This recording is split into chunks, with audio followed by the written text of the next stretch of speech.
welcome to the first ever episode of Warriors of the Trenches podcast.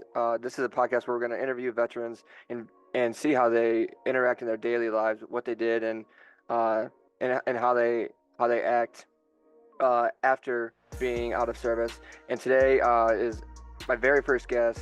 I've known him for a while, but I don't think I've ever had a sit-down conversation with him. And it is Jake Decker. Jake, how you doing today, man? I'm doing great, man. How are you? Very good. First off, before we even get this thing really started, is this the first time you've ever been on a podcast? Yes, it is. Yeah. Awesome. You nervous at all? Any nerves? No, I'm not nervous. I actually listen to a lot of podcasts, so I kind of know how it goes. Awesome. So let's just jump straight into this thing. We're both from rural Ohio, so tell us a little bit how you grew up and, the beginning stages of your life. Yeah.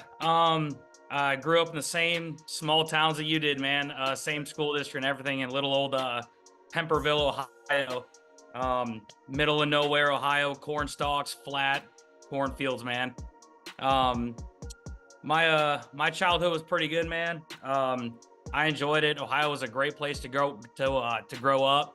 I'm in Savannah, Georgia now, which is a solid 12-hour drive. I'm all the way on the coast. Yeah. Ohio was a great place to grow up, but it's just a little too cold for me to continue living there. So after I ended up getting out of the service, this is where I ended up moving. So, and I've been here in Savannah for 8 years now, roughly. Yeah. So yeah. But basically, I guess what memories would stand out? Just that small town feel, I guess, would be the memories that stand out. Where everyone waves at everybody. Yes. That small town community thing. I guess Savannah's not really a big city to me. I think the population's only like 200,000 or something like that. But compared to Pembertucky, middle of nowhere, Ohio, that's a big city, I guess. Yeah. Nobody really waves at you, and I do miss the small town feel sometimes. So that's one memory I guess I do kind of miss from my childhood. So, and it's nice to go home every once in a while and visit, man, and do the wave thing. And everyone waves at me. It's like, man, I'm definitely home. Like this is where I grew up. So yeah, they probably don't have towns probably don't shut down for Friday Night Lights down there in Savannah, Georgia. No, they do not. Yeah. So no, they do not, man. So yeah, it's been real. So you actually joined the Marine Corps. Tell us a little bit like how you came to terms with enlisting and how you decided which branch you wanted to join. Sure. So coming to terms with just wanting to join the military, period, in the first place. So when I was a kid, I always wanted to be a fireman. That's where I'll start off with, I guess, my childhood stuff, right? But I also always wanted to serve my country in the military. So I knew, like, look, man, if I'm gonna do the military, I got to do that first. I can be a fireman later when I get out, right? Mm-hmm. I don't want to be a fireman, then do military, then back to it wouldn't make sense. So I was like, man, at 18 when I graduate high school, that's what I'm doing. So I'm joining the military. So I knew I was going to join. Actually, my beginning of my senior year, end of my junior year, I already made the decision. I was joining, right? So it came down to which branch. So and my dad told me, he's like, look, Jake, he's like, I want you to talk to all the recruiters to make sure you pick the one you want. I talked to every one of them, and it came back. It was hands down. I was definitely going to go to the Marine Corps. I even joined the Marine Corps. When you're gung-ho and like young, you want to do the combat arms jobs, right? You want to be the grunt, the infantry, the tanker, the artilleryman. And the Marine Corps straight up said, like, hey, we got none of those positions available. The closest thing you're ever going to get to a combat arms job is pretty much motor T. They're like, that you're going to drive trucks, but at least there's machine guns on them, right? Yeah. So they're like, but the plus side is, you can go to the Army, you can go to the infantry in the Army. Like, they have a ton of contracts for that, but you ain't going to be a Marine. And that's how they got me, man. Like you were the few of the proud. And I'm like, man, I really want that title. I really want to, be the best. And that's why I picked the Marine Corps. It was the challenge. To me, it was the biggest challenge. It was the title, that's why I ended up picking it. So you was there any like any like struggle picking an MOS? You know, you said you want to be like, you know, everyone wants to do combat related stuff. Like me, Sure. I was a combo guy. Like, you know, Okay. when I went in, I was like, okay, I'm going in to serve my country, but I'm going into what I'm going to do after the Marine Corps, which is Sure. I'm not doing any of that right now. Yeah. But you know, you go in with that mindset. Was there like anything like they have fighter positions open, but was there like a tussle between like which MOS you wanted to pick? Um. Yes. So the Marine recruiter did tell me, he's like, like I said, the closest you're going to get to shooting big machine guns is Motor T, and he wasn't wrong. In Motor T, we went to the machine gun ranges all the time. I was actually normally up top on the gun when we did our convoys and training and all that. So that was pretty cool. But I did have to think to myself, did I want to pick, crash fire rescue, which is a MOS in the Marine Corps? Yep. But I thought to myself, like, man, I'm only going to do a 4-year enlistment, and I knew that going in, I was only doing 4 years. I was like, man, I got the rest of my life to be a fireman after this. I don't have to be a fireman in the Marine Corps too. Yeah. I thought about doing something with aircraft, because I know a lot of Marines, when they get out and they work on aircraft in the civilian side, they make stupid money, right? Yeah. 6-figure salaries. I'm not really a mechanic. I've never been mechanically inclined. I was like, well, that's not really me either. So like, screw it. I'm going to drive trucks and shoot guns, and that's what I did for 4 years. Yeah, and I don't regret picking that. So like I said, I'm a fireman now, and I drive fire trucks. I'm a driver engineer now, so it kind of driving big trucks in the military. Now I drive fire trucks, which are also big vehicles. Yeah. Yeah, I guess I kind of am still Motor T if you kind of think about it. So Yeah. yeah. So you said your senior year, you knew you were joining the Marine Corps. How did you, and you talked to your dad about it, but how did you end up telling your friends and family, like, hey, I'm going to do this for the next 4 years? So my parents, my mom and dad, my sister, even my sister, were very supportive. There was almost no like, hey, make sure you know what you're like. They were very supportive. They never hesitated once. I did have some friends, which are still very good friends. I'm very good friends with them today. We're still very good friends, but I think there's still a little bit of a, you left us type thing. Oh yeah. And, because I keep telling people, man, I had to get out of that small town. I had to go do my own thing. And it wasn't against any of my friends personally. It was something I had to do for me. And I think they understand that now. But when still in high school, I don't think they understood why I wanted to leave and go, and not be a farmer, not be a mechanic like everyone in Pemberville does. Yeah. One of those trades. I just don't think they understood. I mean, we grow up now, but at the time, I think my friends took it a little, man, you're leaving us. But it wasn't that, So, yeah.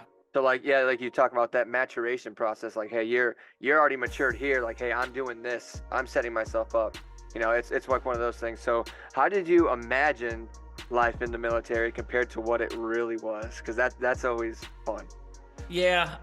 So thankfully, you ever seen the movie, was it Full Metal Jacket with the boot camp? Like that gunny goes hard. So you always watch like those movies. You're like, man, I wonder if it's like that. And it's not like that in real life. Don't get me wrong. Boot camp is similar-ish in ways, maybe not that hardcore anymore. Yeah. But yeah, so I mean, you go in thinking one thing, but when you actually get there, it's a completely different beast. Yeah, I guess, man, it's so hard to put some of these experiences Oh yeah. In words and try to explain it. I guess one thing, when I first got to the military was the psychological part of it, the mental. I was very physically fit. I was probably the most physically fit of my life towards the end of my senior year because I prepped for boot camp and training. It wasn't really the physical part was hard, but to me the hardest part was the mental adjustment, right? So the mental part is probably the hardest part about leaving for the Marine Corps. The boot camp part, the initial shock, I guess you can say. Yeah. So you get in, you go through basic training. You're going through what at Camp Johnson, and then you get to Motor T. You're cranking out wrenches. You're shooting shooting your machine guns on top of that. Like what like how do you explain those experiences to people now when they ask you like, hey, what was it really like in like being in the So service? yeah, another big thing in the service is being in the lifestyle, I guess. So the lifestyle is completely different. Even the brotherhood, like the relationships you build are different. I kind of So when I got out, that is kind of one thing I guess I think that's a later question about what you miss about it. Yeah. Oh yeah. But yeah, and we can hit back on that later. But being in though, man, the brotherhood, it's that bond you build with your guys, when you're in the middle of North Carolina in the woods in the middle of winter when it's 0 degrees out. You're all huddled in the little 2-man tents. You're pushed against each other, not because of anything like that, but because Oh for yeah. warmth. Yeah, you're just surviving out there, man. I guess that's the mentality of it all is just a totally different level than civilian life. Yeah. So I mean, it's what do they call it? The $1 million experience you wouldn't give a dime for, right? Yeah. I just Yeah, say like you embrace the suck together. That's why that brotherhood's so that's the strong. word. Yeah, Yeah, embrace the suck, man. it's embraced, man. Like you think about all the stupid stuff that you did in the military. Like Oh, I'm thinking back, like hurricanes are coming. We're picking up rocks out of parking lots. We're doing beautification when the battalion's BC's coming around, and you're stabbing Phillips head screwdrivers into the ground to get weeds out, and it's just like hmm stupid stuff like that. But it's those kind of things where it's just like it's so dumb, it's funny, and you grind it out, and it's those experiences and that build like you said, embracing the suck. So you technically like we had talked about when we asked you about coming on here. You say you weren't deployed, but you were deployed. You and I actually were ended up in the same unit at different times because I was deployed to Special Forces MAGTF when we were in Africa. We did Operation Open Sonnet. And how did you tell your family that, hey, I finally get to go do something that I wanted to do for these 4 years that I've been in? yeah. Going on at least one deployment was because, like I said, I joined knowing I was only doing 4 years. I joined in 2012 and got out in 2016. So 2012 was right when the wars, like Iraq and Afghanistan, were starting to die down, right? Yep, yep. So that I came in right when they were not really making combat deployments anymore, which was fine. Like it's not the end of the world that I didn't see combat. Looking back on it, now, I'm kind of glad I didn't see combat. I've talked to a lot of guys that did. It's one thing I'm kind of glad I didn't experience. But if I had to experience, I absolutely would have. That's literally why you join, right? Yeah. Yeah. So we all join knowing that's a possibility. But when I did find out I was finally going on a deployment, and it wasn't that special purpose MAGTF, which I was based out of what was it called? Maroon, Spain, which was an Yeah. Air Force base. Yeah. That's right where I was for almost 7 months. I was there. Yeah, it's a deployment. It is, and we sent little missions down to Ghana, Africa, like little 1-2 week missions. But the vast majority of the time, like yeah, I was pretty much in Spain the entire time. Hmm. We even did a little trip to Portugal, like a weekend trip. So I haven't got to see Portugal and the cool beaches out there. But yeah, telling my parents and my friends and all them, telling them, that I was finally going, outside the States, and I get to go do a deployment was really cool because granted, they were happy because it's not Afghanistan or Iraq, right? So the odds of me dying are very slim. If I died in Spain, it would have been an accident. It wouldn't have been combat All related. right. Yeah. Yeah, but I was excited. They were excited. Unfortunately, going to Spain, I brain dumped everything I learned in Spanish 1 and 2 in high school. So I got there and I couldn't speak a lick of it. Yeah. And I know my Spanish teacher is probably like, "Man, I told you, Jake. Like one day you're gonna need this, and I should have listened to her." So, Yeah. yeah, but yeah, man, I was pumped. It was a what would we call it? A vacation deployment is what I guess you can call it. So yes, it was work. Yes, it was a deployment. We were on technically a crisis response team, special MAGTF. But man, it was it was a lot of partying, man, because the drinking age out in Europe's well, I think it's 18 actually. Yeah. If I remember right. Yeah, but I was like 20. So when I deployed, I could legally drink, but if I was in the States, I couldn't. I wasn't Yeah. 21 yet. So Yeah. yeah, it was really a cool time out there. I enjoyed it. You get your Cruz Campo at the McDonald's, Yeah. The McRoyale cheese. Yeah. So how would you explain your experience of being American in another first world country in like a wartime setting? How would I explain my experience? So Like how do you think they view us? Because you and I might have every time that I experience someone in a first world country, like if you we still want to live the American dream. That's what I got out of it. sure. Yeah, yeah, if that's what you mean, sure. Because technically Spain is a first world country. Sure, Yeah. yeah, pretty much all of Europe is. And you still get there. So I'll say this, it's a great place to visit. I would never want to live there. Right. Yeah, because like you said, it's the American dream. It's still it's a first world country, but man, it's just totally different, not even just culture, just living conditions. Hmm. I can't tell you how many houses out there that still have dirt floors. They pack those people into those big 10, 12, 15-story apartment buildings, and each apartment has a little window AC unit in them because they don't even really have HVAC systems for the whole building. Yeah. Yeah, the whole culture there was different. It makes you, when you go to these other countries, it makes you appreciate where you're from, and it almost kind of makes you realize, man, that this is actually what I may not even have known it at the time, but signing up to serve for your country, even though obviously we're not in war with Spain, but Yeah. it makes you grateful, and almost, this is what I signed up for, is to protect what we have here in America. Yeah. Humbling. Yeah, you see the conditions of other first world countries, and it's not even close compared to what we have here in America. It's not even close. Not even an argument, man. Yeah. So, So, you you decide how do you feel coming off of that vacation deployment, as you say? Like are you coming back and getting right out? That's what I did. I came back and I separated a month later.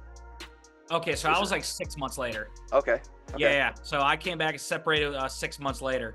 Um, but yeah, so when I came back, the adjustment wasn't that bad actually, because like I said, I did deploy to a first world country, so the adjustment coming back wasn't terrible. Honestly, the biggest adjustment was the time zones. Yeah, I think it took me probably a week to get used to the different times. I don't remember how far off the time zones were. I'd have to probably Google it, It's like but it 7 hours. yeah, it wasn't. That sounds about right. It took me probably 5-7 days to get back to a normal Mhm. sleep schedule once I got back. I was grateful to be back. 7 months over there was enough. I don't know how some of them Army guys do those 12, 15-month deployments, man. I don't know how y'all do it. That's one thing I do like about the Marine Corps, is the little 6-7 month pumps. Yeah, Yeah. and you're back home. So I don't know if I would have liked doing a year or 15 months over there. That probably would have been a little too long. So too long of a vacation, I guess. But yeah, I came back. It was a relatively skate, so to speak. We use that word skate in the Marine Corps. Yeah. Yeah. Skate 6 months back. Because once I got back, everyone knew I was getting out. All the command staff, senior staff NCOs knew it.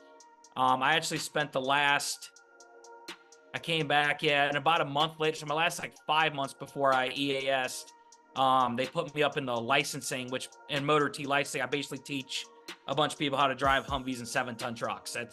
That's how I spent my last five months, just having a nice, easy. It was almost considered a desk job, I guess you could say. Yeah. Which I was cool with. Yeah, it was fine. But yeah, and then I ended up EASing, and then that's when in 2016, it's when I moved to Savannah, Georgia. So you go in knowing I'm doing 4 years, I'm getting out. Did you know you're moving to Savannah, Georgia right away, or is there any thought of coming back? Because I know while you're in the Marine Corps, you meet your best friend. Is that correct? Or Yes. your best friend that you call now. Yeah. So you meet him. So what is your like succession plan after the Marine Corps? Yeah, so I met Dennis Sylvester immediately as soon as I hit my unit. Okay. We actually hated each other when we first met, and I think that's how a lot of best friends end up best friends. Yeah. Can't stand each other, right? when we were in machine gunner school as like PFCs, because as soon as we hit our fleet, they sent us to this. It's like the Pogue machine gunner school. It's like only a week long, but they teach us how to use 50 cals, Mark 19s, 240s. And me and him were both sent there. And long story short, he ended up kind of fucking with me. In the hooch when we were sleeping, he like flipped my cot. You know, them little green cots you sleep, the army Oh yeah, cots. yeah. Flipped my cot when I was dead asleep. I picked up a 2x4 and I was gonna beat him to death with it. And until my sergeant stepped in and stopped me. And after that, the sergeant pulled us out of the hooch and he's like, "Hey man, y'all either fight or talk it out or make up, kiss or hug." He's like, "But you're gonna do it right here. You're gonna get over this." And from that point on, we said we were cool, and we were best friends from there on out. That was it. That's all it took. Um, but he is actually originally from the Savannah, Georgia area. So, and yeah, when we started getting closer, he EAS'd 4 weeks before I did. So we both were getting out practically the same time. And we were getting closer to that time, and I had a choice to make. You know, do I go back to Ohio or do I try something else? Or 'cause obviously, I knew I wasn't re-enlisting. He said, "Look, man, there's several paid fire departments, you know, down in the Savannah, Georgia area. I know you want to be a paid fireman, you want to be a career fireman." He's like, "Do you have any of that up in Ohio?" I was like, "Man, not really. The Toledo pays," and I was like, "I think Bowling Green pays and Perrysburg pays, but you have to be paramedics, and I'm not one, or else Hmm. they don't take you." I say it's a little less competitive to be a fireman in the South. So he's like, "Am I getting a 2-bedroom apartment? You coming or what?" And I was like, "Get the 2-bedroom apartment. I'll see you in 4 weeks." So I didn't really make up my mind to like the very end of my enlistment because I almost went back home to Ohio. I almost did. Yeah, Um, Looking back on, I'm glad I didn't. I'm glad I ended up where I'm at. I'm very happy down here. It's a lot warmer down yeah, here. yeah. Yeah. But that's how that ended up happening. So I moved down here, got hired under a fire department, and been a fireman for about 8 years now. So So when you say like 4 weeks out, you're like, "Hey, I'm moving to Savannah, Georgia." Was there any resentment from like your friends back home who you said, "Hey," you know, they were already kind of like perturbed at you. Maybe Nate, he's a little bit upset at you. You know, maybe yeah. like your parents, or like are they like shocked, like, "Hey, you're not coming back," or are you Yeah, talking to there them I the whole think time there still? was a little bit. I think they knew it was coming, Yeah. but I think they had I think they knew I was probably not coming back. I think they were expecting it. So it might have been shock when I told them, friends and family, but I think in the back of their mind they're like, "Man, this guy, he left 4 years ago and I don't think he's coming back ever." Um so I yeah, it's probably how that ended up going. But like I said, at that time it was 4 years later. I've already been gone for 4 years. So it wasn't like, you know, resentment towards me or anything. I think it was more of like, "Hey man, good luck. We seriously wish you well. Hmm. We hope you kill it down to Savannah, Georgia." So and honestly, my parents and sister at that time were pretty much moving out of Ohio anyways. Because my dad actually lives in North Carolina now, outside of Burlington. My mom's in Dayton, Ohio, I think, outside of Dayton somewhere. So she's Okay. not even in the same area of Ohio. And my sister's in Colorado Springs.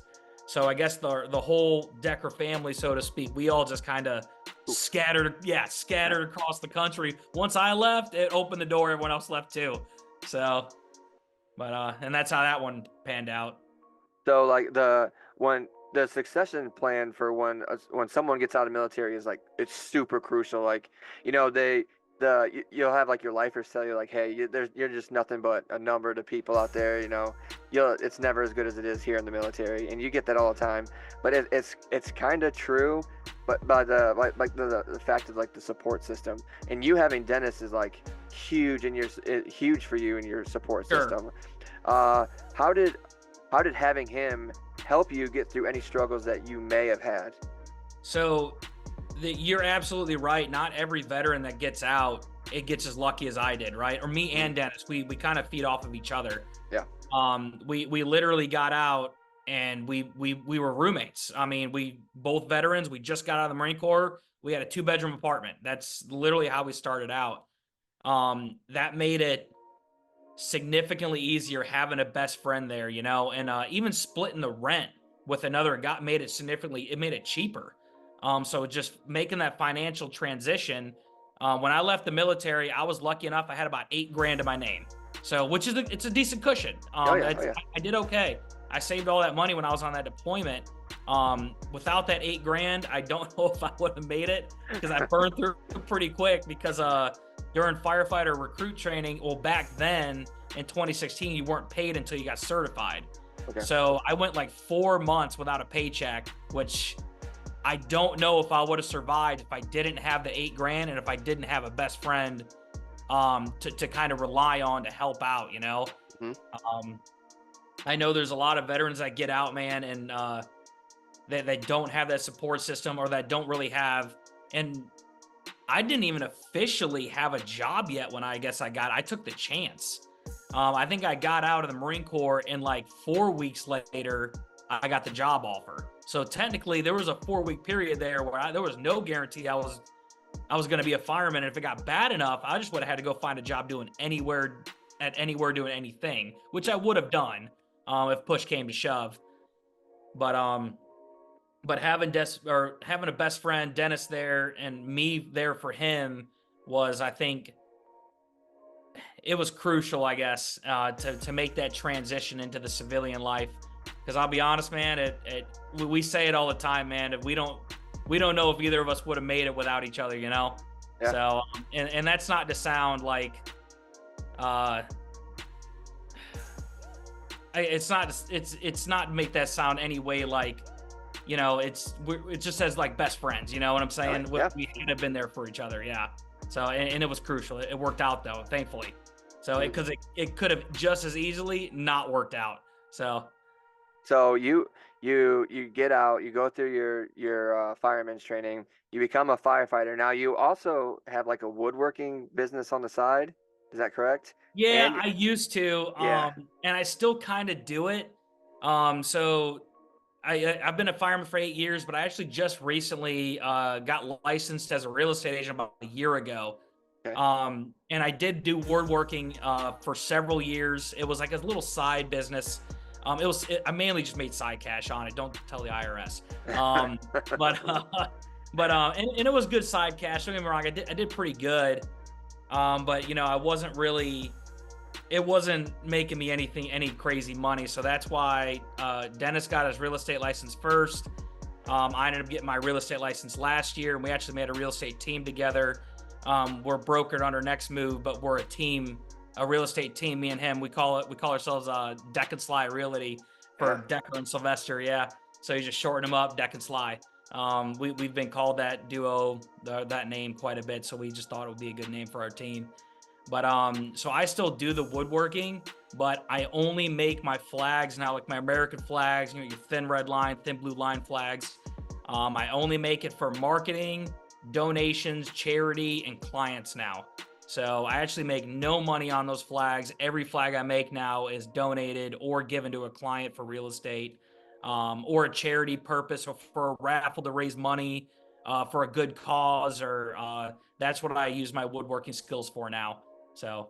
Oh yeah, I mean that's an awesome cause, and I'm gonna plug that. Like when I share this video, I'm gonna throw some pictures in there for you, so people can see that work is pretty freaking sweet. So you have your best friend. You guys are succeeding in life together. I see all your posts on Facebook about you guys are killing it in real estate down there. Yeah, we're doing very good right now. So, what are some things that you absolutely miss about the service? Man, dude, the Chow Hall, because dude, New River Chow Hall, New River Air Station. Chesty's Chicken Shack, man. Dude, I'm telling you, a lot of people get to say the food in the military sucked, and they must have had bad experiences, man. I had because I was single in the military, so I had my meal card, right? I can go to Chow Hall and eat for free whenever I wanted. Do the sandwich lines, the chicken and rice, the pizza. The pizza actually wasn't even terrible, but the salad bar at New River Air Station, I'm sure you've ate there. Yeah. But dude, the salad bar was like the length of the building. I was like, I haven't been to a salad bar outside of the Marine Corps that was better than that one, that had more toppings. Dude, I used to go in there and make the biggest damn salad for lunch all the time. I know that's a weird thing to miss about the military, man, but that Chow Hall was just phenomenal, dude. That was good. Another big thing is obviously the brotherhood. uh, the bonds and the friends you make and the bonds you have, the things you go through together, you endure together, are just doesn't really compare. A close second that I can kind of compare with, which I got lucky because when you get out of the military, a lot of veterans, they struggle with that. They struggle, because the brotherhood's not there anymore. When you go to like some desk job or corporation, like you said, you're just a number, you're just a person, you're replaceable. I was lucky that I became a fireman, and the brotherhood and the fire service is pretty strong as well. So I never really had trouble transitioning to a civilian job just because firemen, we work 24/48, so we're with each other for 24 straight hours from 7 a.m. to 7 a.m. We eat, sleep, cook The mil- together. We eat dinner together. Yeah. So I still have a lot of that brotherhood bonding in the fire service now, but it does not compare to the brotherhood of the Marine Corps. Man, Yeah. that gun club was something else, man. Yeah, I think a lot of thing is like structure. A lot of veterans miss that structure. Like, hey, Yes. here. And it's the same thing with like you being a fireman. That Sure, that structure's there. But I always like to say, miss the clowns, not the circus. Right. That's the big thing. I mean, it is a feeling like no other. But that's like the one thing that I think if there's just like a support system, for a veteran. And that's why I'm trying to get like this podcast going. Like, hey, we're support systems. We're brothers and sisters, man. We got to do this together. So is there any other activities or organizations that you're a part of or charities that you do that you want to shout out before we get off this thing? Not specifically. I mean, I'm all over the place. There's a lot of things like even through like real estate and like flag donations and stuff like that. Absolutely. Yeah. Like for example, and I was gonna look it up before the podcast, but I forgot. But I got a good friend here that I play poker with sometimes on poker nights and stuff, and he's a Navy veteran. He lost his leg while in the Navy, and he's an amputee. But every year, the FDNY up in New York, the fire department, takes a bunch of veterans, I guess, and they go do. They do like some big trip in New York City, right? And all these wounded vets and stuff like that, or disabled vets get like really cool treatment up there. I guess treatment's the wrong word. It's like a big like veteran vacation for these guys, right? They get to go on these buses. They get fire department, police escorts all through the city, going to all these cool events. And they treat them like royalty up there. It's super cool. I forget the organization, but I actually just made a flag for that the fire station, which is in Hell's Kitchen, New York. Okay. I just made a flag and donated it to them, because my buddy Dan, talked so highly about those guys. So I literally just made him a flag, and I'm getting it sent up there to those guys, which hopefully I'll have that picture of that FDNY crew holding my flag up all the way up in New York City. Hopefully soon. That'd be pretty cool, but that was 100% donated. I'm probably going to do, last year we sponsored the Savannah through real estate. We sponsored the Savannah stair climb, for firefighters. So basically we climb the equivalent of 110 flights of stairs for the World Trade Centers. It's a firefighter thing, which I'm planning on also helping sponsor and pay for. And I think I'm going to do another flag raffle for that too. I haven't really coordinated that yet, but I'm thinking about doing that, which I'll probably end up doing just to raise money for the cause. I do a lot of firefighter charities now, and some veteran too. I kind of, being a veteran in the Marine Corps and a fireman, I dip in both pots there, Oh, yeah. Both brotherhoods. So, but I don't really have anything like specifically to shout out though. No, not really. So. All right, man. Well, hey, I appreciate you coming on. Thank you for your service. Thank you for your continued service. God bless. If you need anything, don't hesitate to reach out, man. And thanks for coming on this podcast. I really appreciate it. Yeah, man. Thank you. I appreciate it. All right. Thanks. All right. See you, man.